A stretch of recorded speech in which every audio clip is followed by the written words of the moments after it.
Τώρα κάνει ρεκ. Όχι, τι άναψε. Α, πολύ.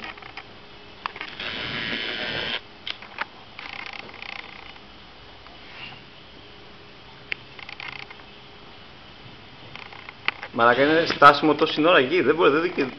Καλά δεν έχετε ψαρώσει, τι γίνεται ρε φίλε. Και η κάμερα δεν το τραβάει. Χωρίς πλάκα. Κάτι δείχνει τώρα.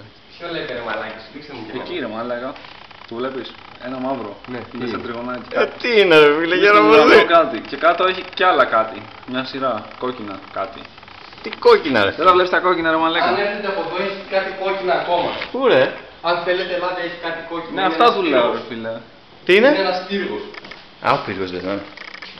Βασικά όχι. Ποια κόκκινα ρε, τα μαύρα δεν τα βλέπω. Ωχ, sorry ρε. Εντάξει. Τα μαύρα ρε φίλε, εγώ. Πουλιά είμαι μαλάκες. Τι πουλιά τα κουνιά τώρα φίλε.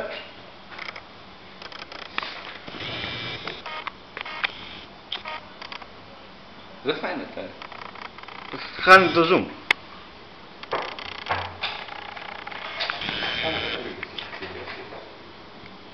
Μαλάκα θα αρχίσω να πιστεύω στα UFO.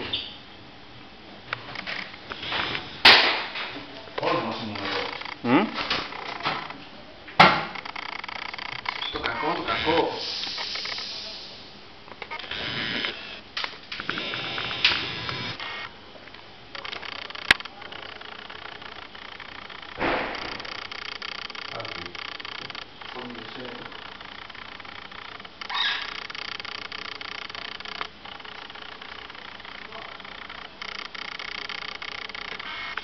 Πρέπει να ρωτήσουμε τον Αντρέ τι είναι αυτό ρε φίλε. Εγώ δεν θέλω να το ρωτήσουμε. Γιατί? Για να μην νομίζω ότι έχουμε την ανάγκη.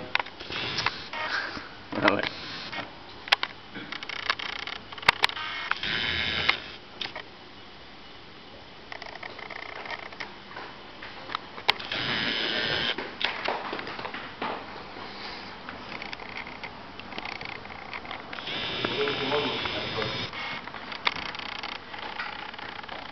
Κάνω διάλεξη τι θέλεις.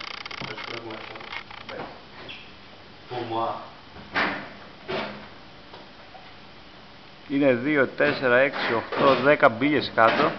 Βασίλη, διάλεξη τι θέλεις. Άσε εκεί θα πάρω, δεν έχω πρόβλημα. Αλλά θα αφήσω εδώ έτσι. Θα μου πάρει ένα ακόμα. Ένα μόνο.